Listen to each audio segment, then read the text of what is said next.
I'm Heidi Hutner, and this is Coffee with H2. And today on our show, I'll be talking to Sonya Huber, who's an author of several books. We'll be talking about her books, but primarily we'll be focusing on her most recent text on Hillary Clinton. And I'll be asking her a lot of questions about Hillary and the environment. It's not the focus of her book, but that's one of our concerns because this is a sustainability show. So, Sonya, welcome on our show. Thanks so glad so to have you here. Thank you. And so you are not necessarily a political writer. Right. I've covered politics and I've done journalism before, but my most recent work has been creative nonfiction. So I sort of merge journalism and creative writing. Okay, so we'll get back to that in a minute because I'm interested in your work on the body and issues of illness and connections to the environment. But for now, I want to focus on Hillary. So what did you find that surprised you in writing this book on Hillary?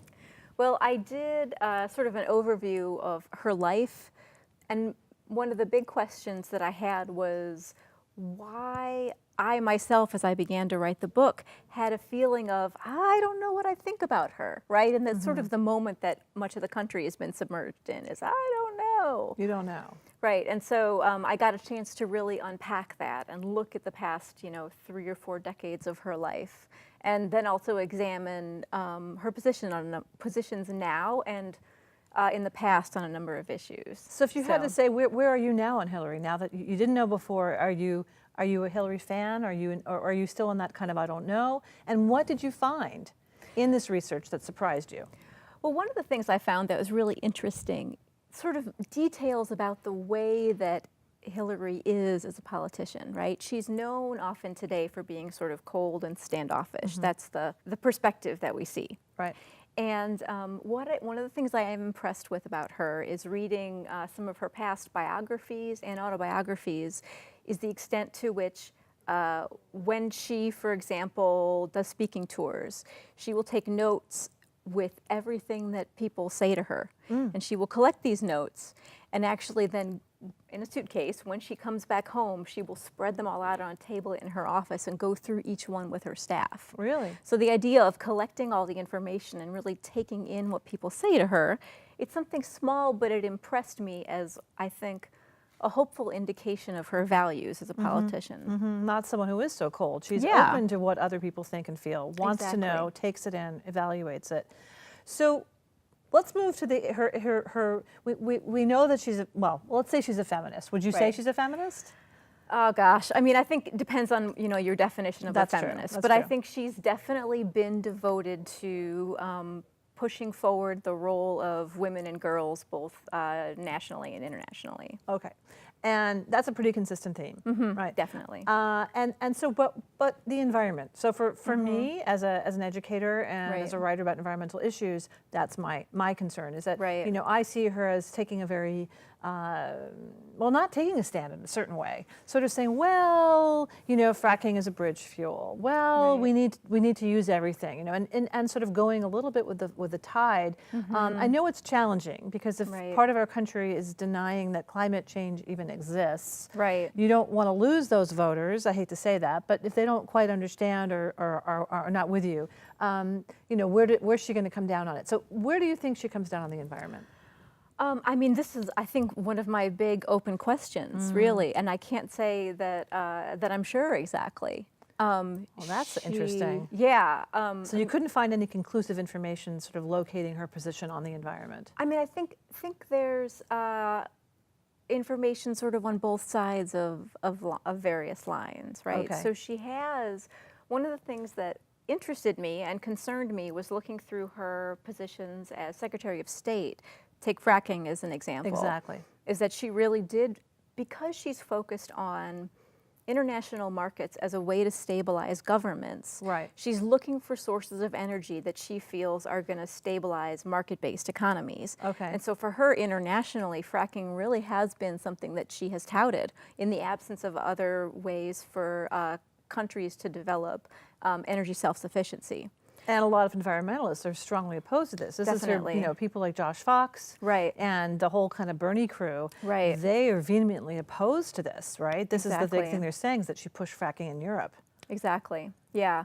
And so, I mean, as recently as, say 3 or 4 months ago when I was working on the book, there was still quite an extensive set of policy issues that were in favor of fracking, and she used another term instead of fracking, but it was basically, natural gas extraction or something, but it was basically the same thing. You can analyze her as an environmental advocate. So some perspectives would say that she actually pushed President Obama at certain points toward more attention to global warming. Okay. Others would say that it depends for her on what are the other key pieces that she's trying to juggle and agendas that she's trying to fulfill. So, I think on the other hand, I think one of the promising things is that one of the contributions that the Sanders campaign made was that she listened, I hope, and took some of the policy platforms of the Sanders campaign into her own, right, and allowed for some of, we hope, ongoing influence. Right, we hope the ongoing influence is there. So is your sense of her, from what you gathered about her character, do you think she will retain what she heard from the Sanders supporters? Because that's their concern. And that's an important constituency that she obviously needs now. Right. But we hope that she'll retain going forward, assuming she's elected. Right. I mean, I think there's... Or even if she's not, whoever is going to be, but anyway. I think actually, one of the important things that I do say in the book is that I do think that she, unlike other candidates we've seen in the past, is committed to the concerns that come specifically from activists and community groups. Okay. So she has said in her international work that that there are 4 legs of a society, and one of them are actually community activists. Right. So I'm hoping that positions like that are going to play into also how she works domestically, and including on the issue of the environment. So this is positive. Mm-hmm. There's room for optimism for the hardcore environmentalists and for scientists who are concerned about climate change. I mean, it's not just activists who care about climate change and who think it's real. Right. 90%, 98% of scientists argue that climate change is real. It's upon us. It's already active in our world, and we must do something. Right. So we feel scientists and concerned citizens about the environment really want politicians who are going to do something immediately. Right. So you feel she's that metaphor, what you described, will be hopeful that she gathers and she's listening. Right. I'm just crossing my fingers that's actually. I mean, and then again, she does respond to crises, and so the issue, as we know, is that if there's some other crisis that emerges, is the environment going to go to the back burner, right? So I don't know. That's up for grabs. And that's up for grabs for many politicians, though. Until they're in occupying that seat, we don't know for sure what they'll do. Exactly. So what about your other work? You've done a lot of work on the body, on pain, disability issues, and you've connected that. I know you have this incredible piece that I heard you read on climate and the body. And could you just talk about how you're using that in your work and that sort of thing? Definitely. So this essay, which I ran into you in Colorado, right? No, in LA. Los Angeles. LA. And I was doing a reading. I read a short piece that was originally, it appeared in Creative Nonfiction. And then it's going to be published as part of a collection of essays in a collection entitled Pain Woman Takes Your Keys. So it's a collection of essays about sort of strange ways of seeing chronic pain. And so what do you see, I mean, in the work that you've done, what are you seeing, to go back to the environment, which, we're going to just urge all candidates to really take the climate and environmental issues into account. But so in terms of pain, what are you seeing in your work and your research on the connections between physical pain, physical illness, and the environment? Right. Well, so I have rheumatoid disease, and so in that essay, I mull over the fact that I've become really sensitive to barometric pressure changes as a result of that disease. Oh, interesting. And so the sort of extended metaphor in the piece was about, as climate crises worsen, people who have health problems are sort of at the forefront of vulnerability to the climate pressures. Right. And I'm interested. I mean, I think that I'm interested in exploring the environment in my work from a bunch of different angles, because it ends up connecting with almost every other issue that that you can think of. Absolutely, absolutely. So we're going to have to end in a moment, but I really want to thank you for writing this short book on Clinton. I know you wrote it very quickly. For the writers out there, I've seen things you've written about how quickly you did it. Just describe the process, because I think it's unusual. Don't you usually take longer to write a book? Yes, oh, definitely. So definitely. How long did it take you to write the book on Hillary Clinton? The entire process was, the writing part was 2 weeks, and the research was another probably week and a half. And it was just a deep dive. Don't tell my writing students no. that.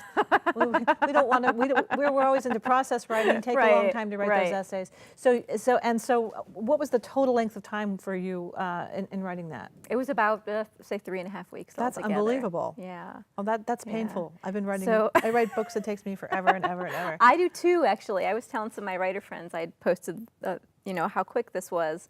And they said, oh, that makes me feel terrible. And I said, I also have books a little bit longer than this that have taken 6 years. Right. So, but this is journalism. It's journalism, right. which makes it easier. So it's factual, I'm more just summarizing issues. Yeah. So what your final words about Hillary Clinton? I mean, I think she's been, one of the things I did learn is that she's been, her image has been controlled often by other people. Right. And so it will be interesting to see her in a position where she can actually put forward her own action items. And I think, I'm hoping that we're pleasantly surprised. If she's elected, you're saying? Yeah. Right.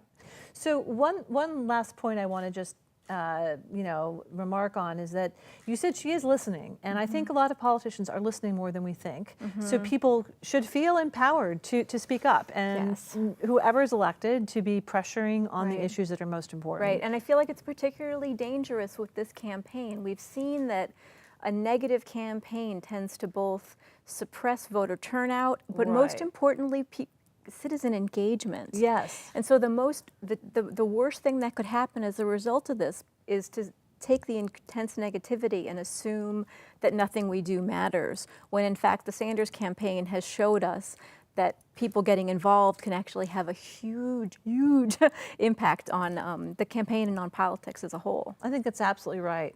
So thank you so much, Sonya. So glad to have you on. Hope to have you back. Thank you. This is Heidi Hutner on Coffee with H2. You can see other episodes at HeidiHutner.com, also on YouTube and elsewhere. Thanks for watching.